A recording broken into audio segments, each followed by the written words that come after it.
Welcome back to another episode of FFB from the 50, where we tackle every issue from both sides of the field, brought to you by JDP Media.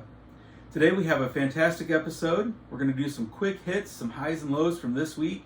Training camp cuts are in, free agency and waivers are happening. Let's see whose stock is up, whose stock is down, and then let's break down some drafts that I've been in this year. Before we get into stock up and stock down on some of these players, don't forget to hit the like and subscribe button if you're watching this on YouTube, and then hit the bell icon so you get notified every time we drop a new video. All right, let's get started. The first thing I want to talk about is whose stock is up after the cuts came out this week. The first guy on my list is Dameon Pierce. We talked about him a little bit last week. This week, it's become a lot clearer what's going on in the Houston backfield. Marlon Mack was cut. However, Houston did bring him back on the practice squad, but that does give us clarity that Dameon Pierce most likely is the number one running back, with Rex Burkhead as the number 2. The second one I want to talk about is Antonio Gibson.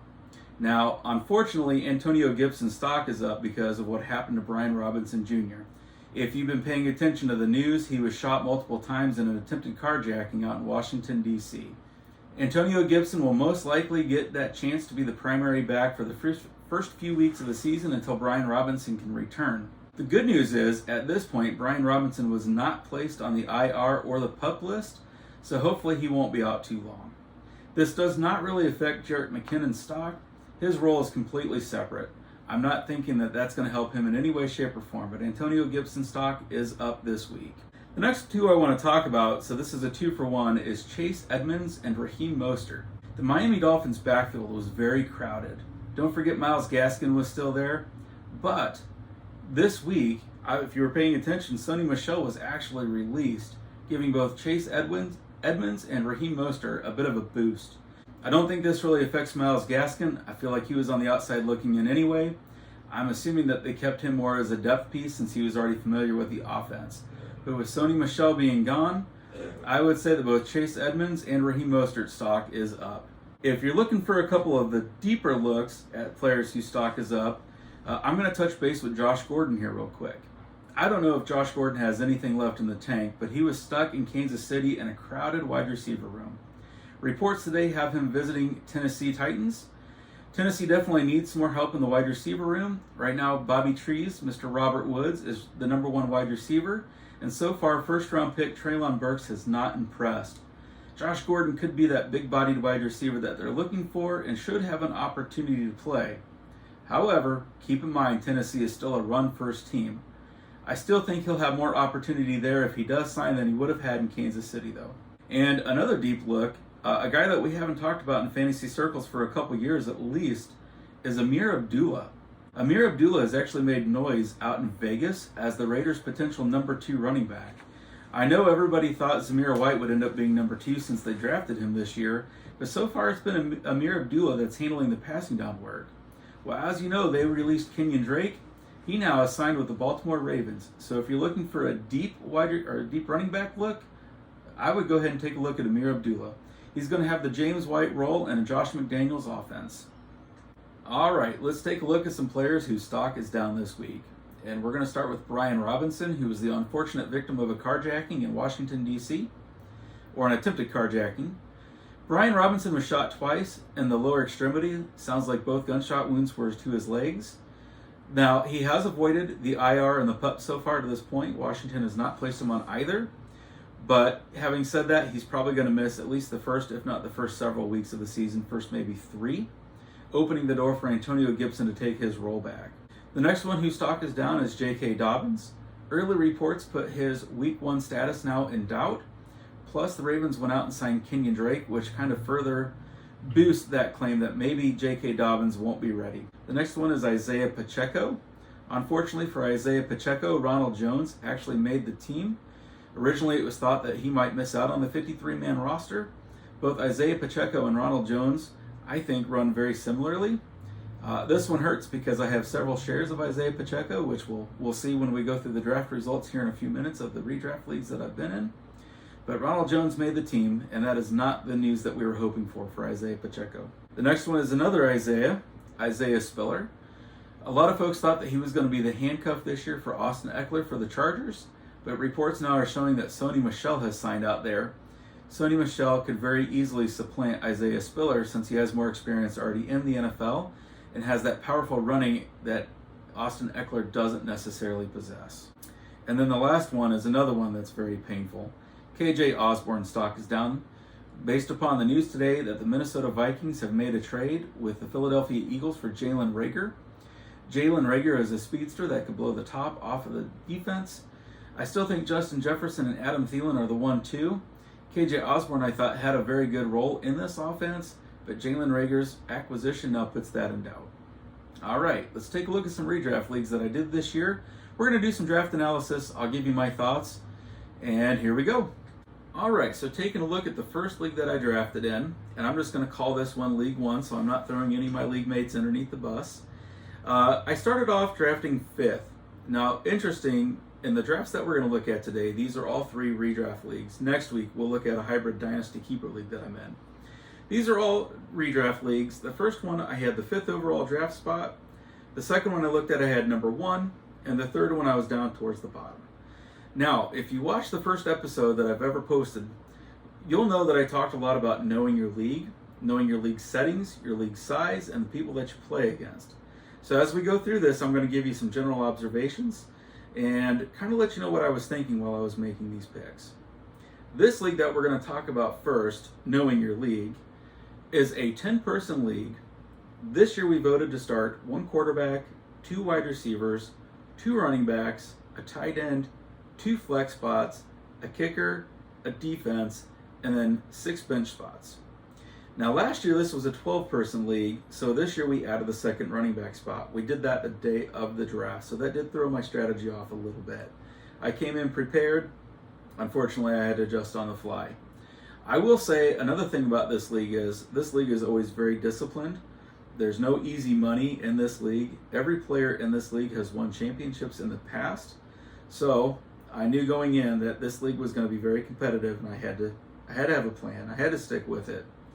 And let's see how it turned out. So with the 5th overall pick in the first round, I took Justin Jefferson. At this point, Jonathan Taylor, Christian McCaffrey, Austin Eckler, and Najee Harris were all off the board. So I wanted the best wide receiver, and for me this year, that's Justin Jefferson. So I took him over running backs like Derrick Henry, Dalvin Cook, wide receivers like Cooper Kupp, Stephon Diggs, and Jamar Chase. You know, with the 5th overall pick, I'm drafting right in the middle. There's no real chance to be super creative. I went with, in my opinion, the safest pick. Round 2 came around, and Dalvin Cook was off the board, Joe Mixon was off the board, Nick Chubb was off the board. Those are the running backs that I was looking at right there. Having said that, I wanted to go ahead and grab a wide receiver 2, and I needed a wide receiver 2 with some upside since I already had the safe pick with Justin Jefferson. So I went ahead and took Deebo Samuel. Now, I am not very high on Deebo compared to most people this year, but as a wide receiver 2 with his upside, I just could not turn that down. In the 3rd round with the 5th pick, I went ahead and took my first running back. Since we have to start 2 running backs this year, I didn't want to wait any longer, so I went ahead and took DeAndre Swift. This is one of those picks where knowing your team's scoring settings matter. This is a full point PPR league. DeAndre Swift should get some catches out of the backfield, so that's why I went ahead and took him. All right, moving on to the 4th round. There wasn't really any second running backs that I wanted in this spot.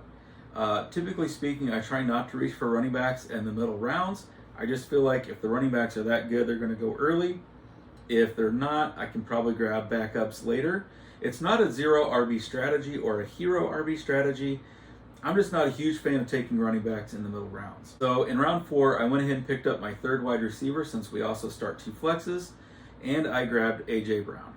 At this point, I'm just simply looking for talent. Guys like Mike Evans were already off the board. Another receiver that was taken already was Keenan Allen, T. Higgins. So for me, I felt like A.J. Brown was the best wide receiver left on the board. I'd already missed out on the top tight ends. I'm not going to reach for the next round or the next tier of tight ends, so that's where I went. Round 5, I broke my own cardinal rule by taking a running back in the middle round. That's because Breece Hall was still available. We start 2 running backs. So I went ahead and went with Breece Hall. Deontay Johnson was still out there. I felt like picking up that second running back was more important than picking up a fourth wide receiver. So Breece Hall for me was the pick. In the 6th round, I was hoping to go ahead and grab another wide receiver at this point. But like I said, this league is very disciplined, and Patrick Mahomes was still on the board in the 6th round, and I could not turn that down. So despite my misgivings in targeting quarterbacks like Derek Carr and Kirk Cousins later in the draft, the fact that Patrick Mahomes was still there was just too much for me to turn down. So I went ahead and took Patrick Mahomes in the 6th round. Around to round 7, stuck true to my word, did not want to take another running back at this point too early, so I went ahead and grabbed my 4th wide receiver. I grabbed Allen Robinson. The 8th round is when I went ahead and started heading back for the running backs, and I grabbed Tony Pollard. Now, keep in mind, this is a PPR scoring league. I don't like taking handcuffs for my own team. I don't like taking a guy and stashing him on my bench that I'm hoping not to play. But for me, Tony Pollard has actual standalone value.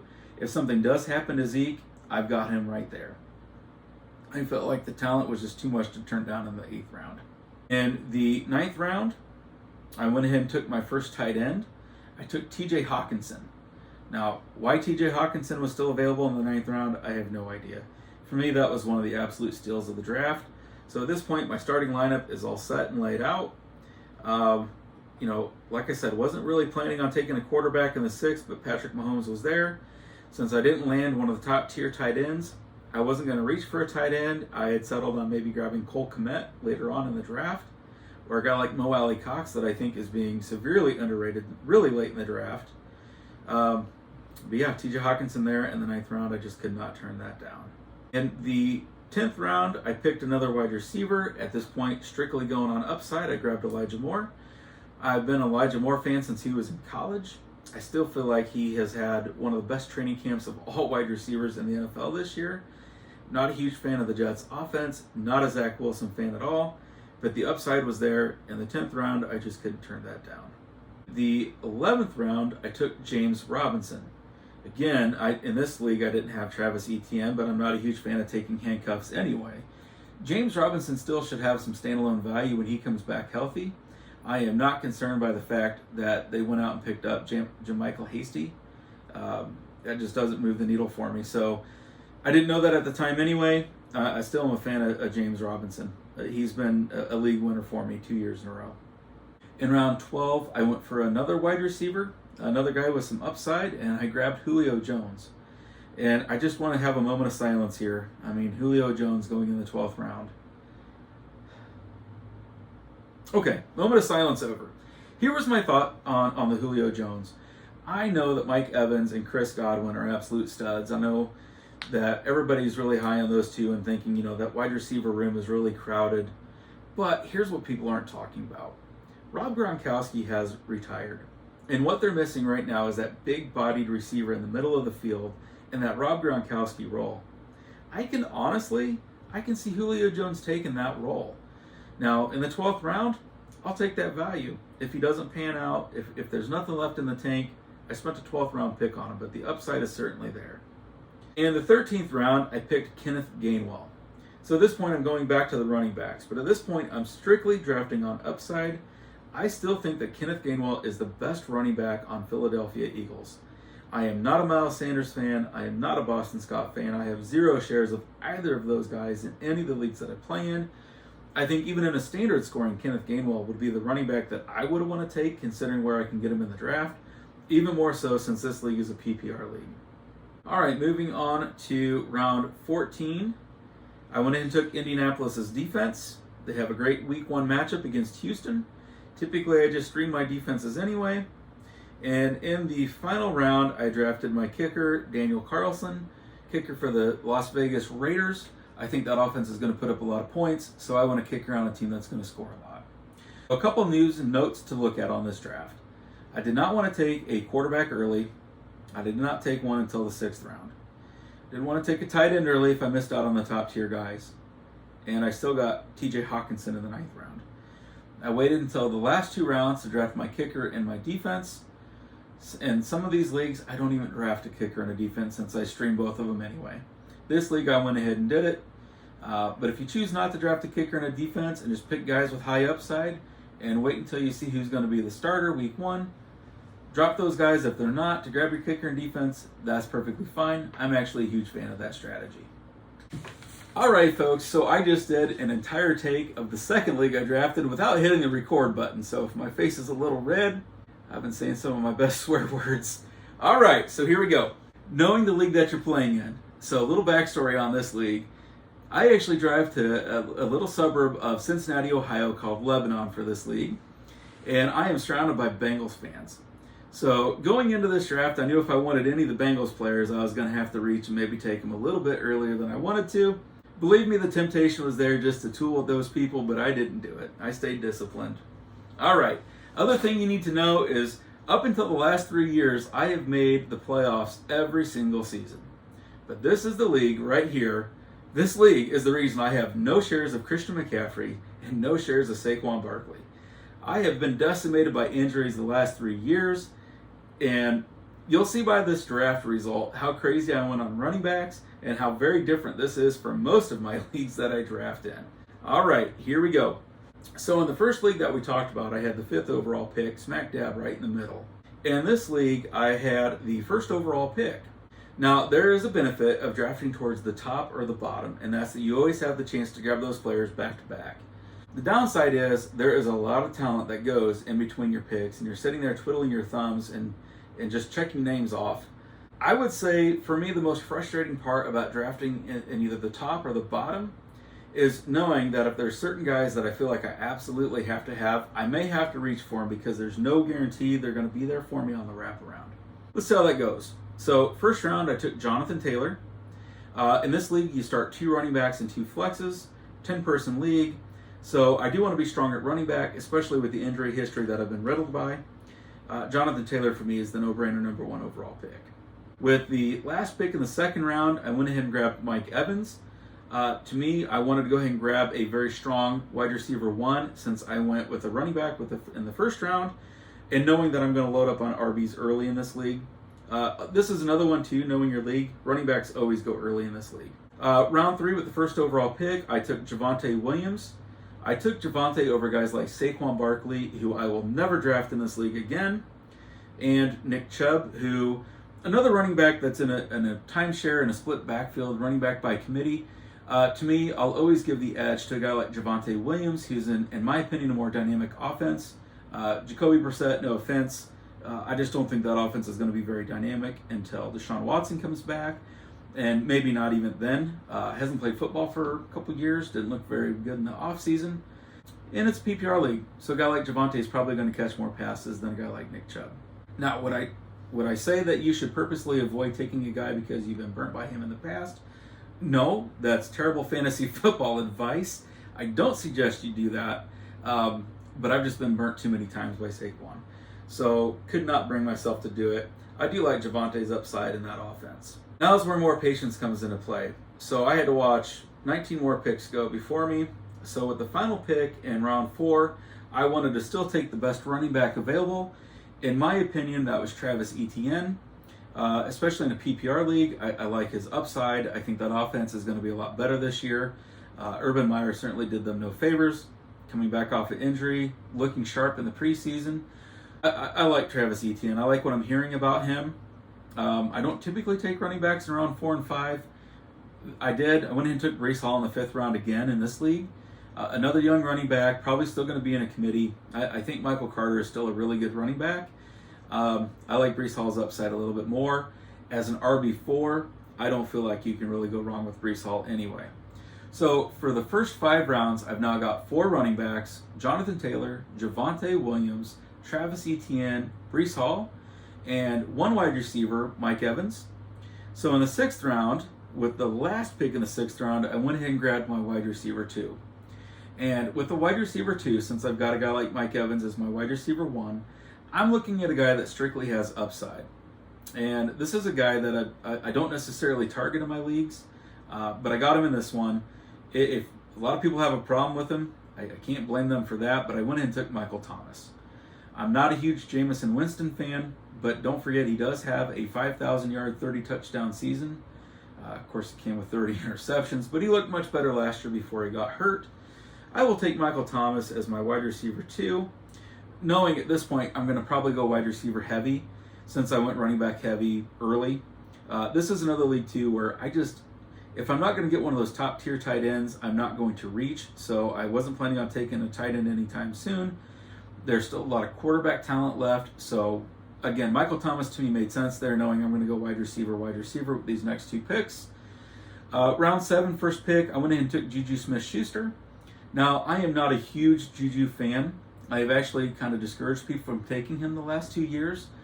But something I want to point out about Juju, when Juju was doing really well for Pittsburgh, he was in the wide receiver 2 role. Don't forget that Antonio Brown was still the primary target on those teams. And I feel like Juju, as long as he doesn't have to be the primary target, is a very good wide receiver to have on your team. I know in this offense he may be called the wide receiver 1. I still think he is the target number 2 behind Travis Kelce. So I like that pick right there. In round 8, I went with another wide receiver. I went with Allen Lazard. Now, this is not a sexy pick by any stretch of the imagination, but if you tell me that I can take who I think will be Aaron Rodgers' number 1 wide receiver in the 8th round, sign me up for that. I'll take that. This is kind of a funny pick in retrospect. I went running back crazy early in this league because I've had so many running back injuries in this league. So in round 9, I went ahead and took Brian Robinson Jr. At that point, news had come out that he was going to be the number 1 running back in Washington. He had supplanted Antonio Gibson. Of course, we know what happened to him. We talked about it earlier in the quick hits.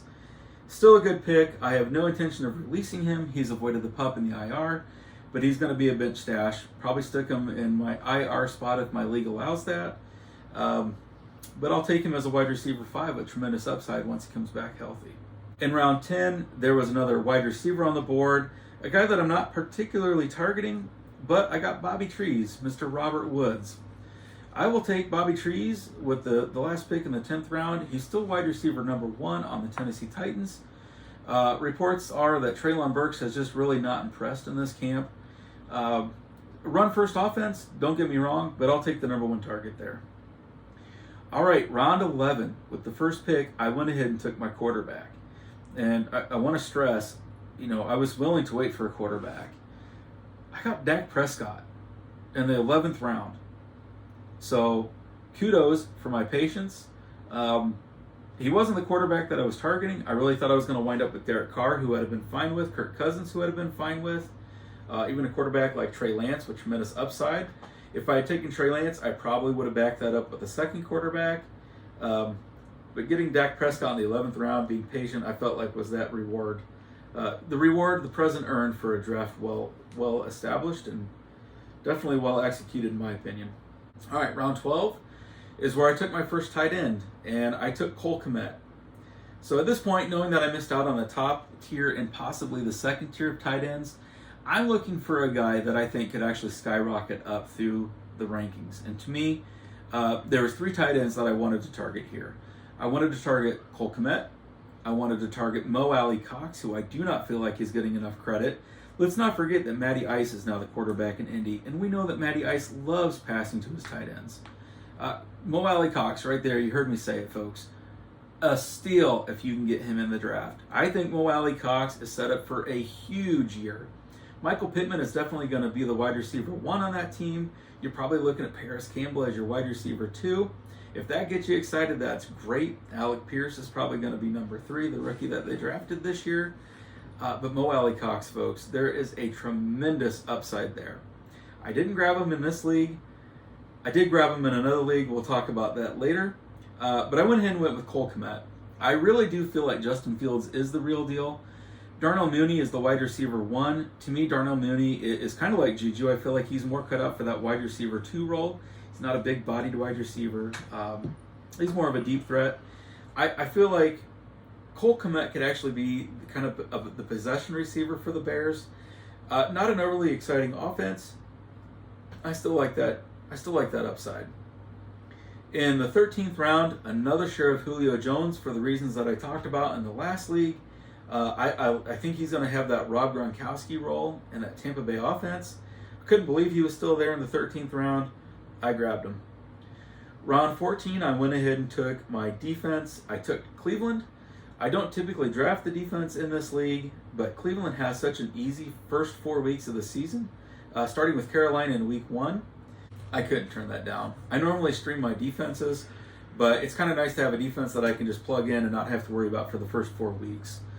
Round 15, I went ahead and took Harrison Butker, our kicker, and I feel pretty good about that team. So overall, I wound up with 5 running backs, and then went kind of running back crazy, like I said I was going to. Went on a spell where I grabbed all my wide receivers.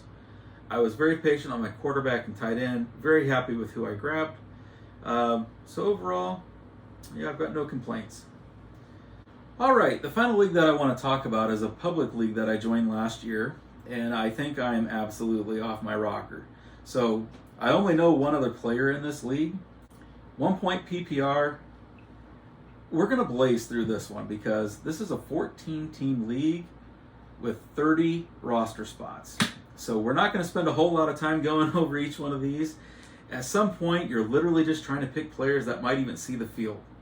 Not much to say about those. So we're going to go through this quick. All right, so looking at my roster here, want to make sure you understand we start 2 quarterbacks. So a 14-person league where you have to start 2 quarterbacks. This is not a super flex. You have to start 4 wide receivers. You have to start 2 running backs, a tight end. There are 2 flexes that can be a wide receiver, running back, or tight end. Another flex that can only be a wide receiver or a tight end, a kicker, and a defense. So a couple things that I need you to understand. When you have to start 2 quarterbacks and you have 14 teams, I can guarantee you that you better get your quarterbacks early or you're not going to wind up with 2 guys that you can start. Last year, thank God, I had drafted Taysom Hill, and I could plug him in that spot. Yeah, last year was a bit of a learning curve. I've not played in a league like this before. The other thing is, last year I kind of learned that in this league, you have to draft 2 kickers and 2 defenses because they're picked over. So at this point, there are no starting quarterbacks left, no starting kickers, and only 1 defense that's left. That would have been Detroit. That's how bad this league is. So in this league, I had the 13th pick out of 14 teams. So first league we talked about, I drafted in the middle at number 5. The last league that we just talked about, Team 2, I drafted in the first overall spot. And this one, I was down at number 13 out of 14 in a league where you have to start all those positions. So here we go. With the 13th pick in the first round, so my first pick, I took Joe Mixon. This is keeping in mind you have to start 2 running backs, and you can start up to 4. That 5th flex spot can only be a wide receiver or tight end. So first round, I took Joe Mixon, and then 3 picks later on the virtual wraparound, so pretty close to the wraparound, I went in and took Josh Allen. Now, I don't like taking quarterbacks early, but the quarterback run in this league happens fairly early. It's not a super flex, but with you starting 2 quarterbacks, when you're drafting in a league like this, just assume it's going to be very similar. Well, a lot of picks went between me and my next, so I went ahead and grabbed J.K. Dobbins in the 3rd round. J.K. Dobbins is not a guy that I'm advocating drafting this year, but literally the running backs were picked over pretty heavily by the time it got back down to me. Because of that fact, when it came back around to me in round 4, so 3 picks later, I went ahead and grabbed Travis Etienne. In the 5th round, I got my 2nd share of Michael Thomas. He was the best wide receiver available. And I went ahead and grabbed Alan Lazard in the 6th round. Again, the 6th round in this league might as well be the 8th or 9th round in any other league. I said before, I'll take Aaron Rodgers' number 1 target anytime if I can get him around that slot, and that's where I got him in this one.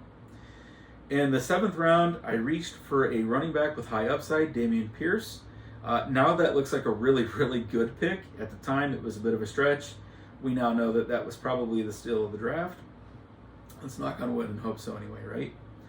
In the 8th round, I took my 2nd quarterback, Derek Carr. At this point, 20 other quarterbacks had already been drafted. Went ahead and took Trevor Lawrence in the 9th round because you need to have 3 quarterbacks. There won't be anybody left. You have to have somebody that will be there for your bye week. And that's another thing I want to mention about this league. So typically speaking, I don't worry too much about the bye weeks. If I have all my guys on the same bye, I'm perfectly fine with that. I'll be kind of weak for that 1 week that all my guys are on bye and be strong the rest. So typically speaking, I don't even look at bye weeks. A league like this forces you to do that. So all 3 of my quarterbacks have different bye weeks. In the 10th round, I took another running back with high upside in Isaiah Pacheco. So I'm not real happy with the whole Ronald Jones news that he made the 53-man roster with Kansas City. We talked about that earlier in the quick hits. But the upside was there. In the 11th round, I went ahead and took my first tight end. I took Robert Tonyan. He was another guy that I was targeting in the league that I drafted before. Round 12, I took Kenneth Gainwell, another running back with high upside. Keeping in mind at this point, you're just hoping to find a guy that's going to actually see the field. In the 13th round, I took Romeo Doubs, the rookie running back in Green Bay. Probably won't be a starter for Green Bay, but should see the field at least some. In the 14th round, I took Dallas's defense. This has already been taken, so it was either grab one there or risk not getting one at all. Once those runs start in this league, they go fast. In the 15th round, I took Isaiah McKenzie. I think he has tremendous upside, especially in Buffalo's offense. In the 16th round, I took Logan Thomas, so he's my backup tight end. In the 17th round, I took my second defense, Cincinnati. In the 18th round, I took a flyer on Will Fuller. I know he hasn't signed anywhere yet, but literally when you hear the rest of my team, probably not going to blame me on a guy that has that much upside. In the 19th round, I took Brandon McManus as my kicker. In the 20th, Keyshawn Vaughn. 21st, Nick Westbrook-Akeen. 22nd round, I took Rashard Higgins, hoping that maybe he can carve out a role there with Carolina. Sounds like he's already pushing Robbie Anderson for the running back 2 duties. 23rd round, I took Josh Gordon. Again, strictly an upside pick. 24th round, Velus Jones. 25th round, Josh Kelly. 26th, Amir Abdullah. 27th, Devontae Booker.